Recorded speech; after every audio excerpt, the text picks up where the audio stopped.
Michter's 10-year-old bourbon and rye are two of the most anticipated releases of any year. People line up hours for this. They sign up for lotteries for this. But the real question is, which one's better? If you could only buy one, let's say you get to the allocation table and both are sitting there and you could only buy one. Which one should you get? Well, I'll let you know right now. Oh yeah. Welcome to Whiskey. My name is Dave. And there's two things that make Michter stand out amongst the crowd. First, it's going to be the lower proof, or actually the lower barrel entry proof for Michters. So their white dog or their alcohol goes into the barrel at 103 proof, which is much lower than, let's say, Buffalo Trace, which puts in their white dog at 125 proof. The reason Michters puts it in the barrel at a lower proof is because since there's more water in the mixture, that water extracts a lot more of the sweetness and the sugars from the burnt barrel and American oak than alcohol. So it's smoother, it's sweeter, at least supposed to be in theory. And another problem with putting it at lower entry proof is that it yields less bottles of whiskeys, since you can only put so much more water in order to proof it down to make more whiskeys. Basically, you just get less bottles of whiskeys per barrel. So it's more of an expensive or less revenue producing method, but they want to do it because it's the higher quality method. And the second thing Michters does to make themselves stand out is how long they season their wood. So basically, when wood is chopped up and before they're made into barrels, they actually go through open air seasoning to take out a lot of the tannins, a lot of the bitterness that the oak has in order to produce these fantastic whiskeys. Now, most companies use barrels that's been open air seasoned for about 6 to 12 months. But for Michters, that's not long enough. They want minimum 18 months of open air seasoning for all their barrels before they put in their white dog to make their whiskeys. Now, since it takes longer time to produce, those barrels are more expensive and harder to come by.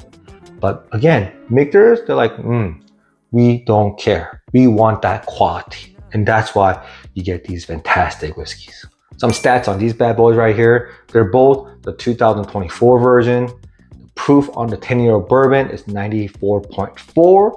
And on the rye, it's gonna be 92.8. So the bourbon is slightly higher. Both are aged stated at 10 years, but are both rumored to be a lot older just because how good they taste. And both the MSRP is around $185. As always, too much talking, not enough drinking. Let's get it. Opening ceremony.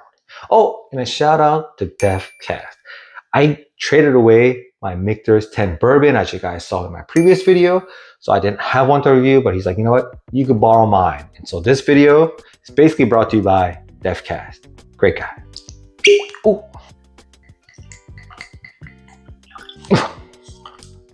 Ooh.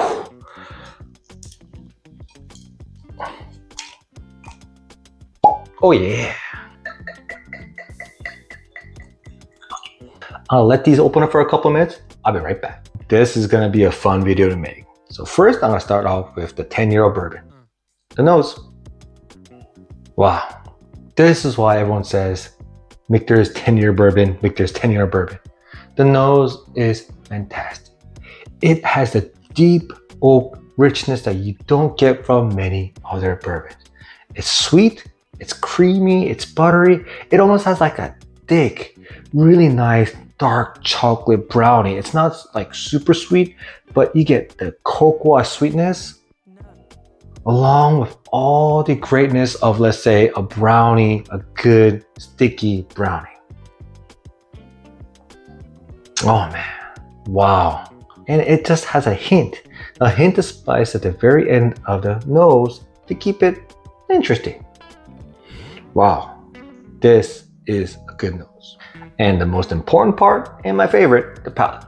Fire in the hole.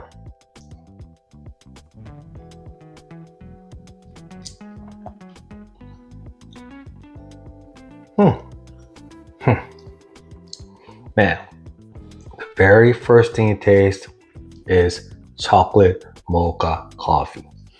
you get that creamy foam, but you also get that sweetness of the chocolate, but a slight bitterness or the creaminess or the oiliness of the coffee. Of course, it has a good roundness of spice. It's all around you, but it's not overwhelming. And when it goes down, it has a nice sweet oak that just covers all your senses right here. Ooh. And then on the second, third, and fourth sip, it just gets sweeter and sweeter. You get a little bit more of the fruits, right? You get a little bit blueberry, like a those kind of dark stone, I don't want to say stone fruits, dark berry fruits.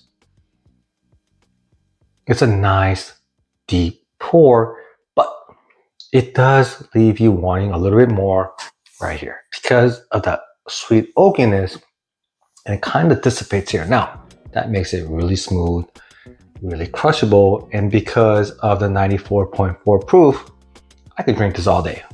But it really doesn't stay long it didn't stay as long as I thought it would. But that's just nitpicking. Damn good pour. Hey, it'd be very cool of you to push that like button and subscribe to my channel, because you know what? I know you're cool like that. You're already watching me, and to push that like button, fantastic. And to my Patreon YouTube members, you guys are just so awesome, man. And next, the 10-year-old rye. Ooh, yeah, this is fun. The nose. Ooh. So you get the standard rye nose, but it does it at a really high level. You get the sweet citrus fruits, but it's really comforting and really pleasing. Then you get a touch of rye spice, but definitely not overwhelming. And you get that fruit again. It just very pleasing, to say the least. And to my favorite, the palate. Cheers, guys.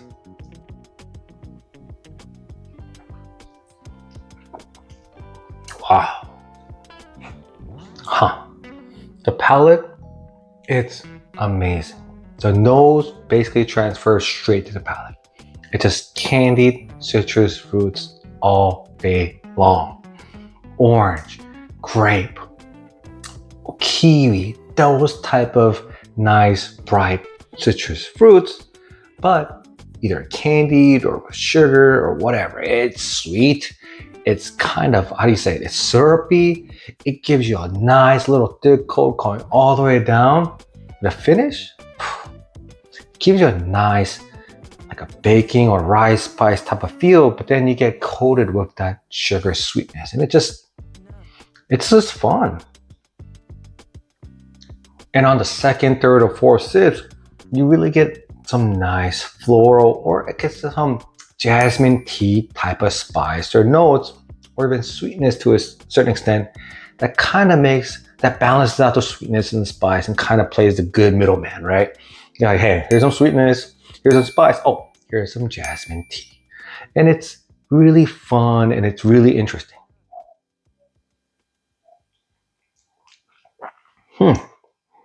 I'll be honest with you, when I'm first coming into this, I thought it was gonna be bourbon easily, but it's not. I'm gonna have to actually think about this. So after going back and forth for a couple of minutes, I had to make a decision. It was very fun times. I'll be honest with you, to decide between which one's better, hey, maybe I can't go wrong. But I did have to make a decision. And it was really, how do I say this? This bourbon is fantastic. It's different. It's a lot oakier than you expect from a 10-year-old. And that kind of threw me off guard. It was sweet, it was oaky, it was very creamy, it was very deep, it was rich. I was like, damn, how's the rye gonna beat this? And the rye comes along and be like, this is how a rye is supposed to taste like. Boom, citrus fruits, you got it. Sweet, you got it. Rye spice, it's all around you, but it's not overwhelming. And boom, in the middle, jasmine tea says, I got you. Here you go, a little bit of sweetness, a little bit of spice, a little bit of everything right here in the middle. It's like, damn, so good. But the winner, if you only had to buy one, which one should you get? It's going to be the bourbon. Again, coming in, this was the favorite. this gets a lot better reviews. And obviously, coming in, I also thought the bourbon was going to get in. And I actually thought it was going to be easy. But the reason I picked the bourbon is because it's a little bit more special. The Michter's Rye, it's a damn good rye. But you can get very similar notes or very similar experience with, let's say, Old Overall 10, Old Holder 11 even these days. Even the Wild Turkey Private Barrel selection that I had, that gave it a little bit similar notes in terms of just being a really good rye. Now, is it better than this? This is better. But is it that much better? I don't know. This tastes like a special bourbon. That oak. And this is why it's rumored to be more than 10 years old. That oak sweetness you don't get from many, I guess, basically put it, mediocre bourbons. You get this from, let's say, like a Russell's 13 or a 15, or a Wild Turkey 17-year-old, or the Knob Creek 15 or the 18. But it's not over oaked, right? It doesn't give you the bitterness, the tannins of the oak. It kind of plays a nice background role to the traditional bourbon notes, and it just plays along and gives it a great supporting actor kind of feel and just rounds it all out. And so bourbon's better, but man, the Michter's 10-year rye gave it some great competition. So leave in the comments, if you had both of these, which ones did you prefer? If you haven't had any of these after watching the video, which one would you like to buy? Thank you so much. I'll see you guys next time.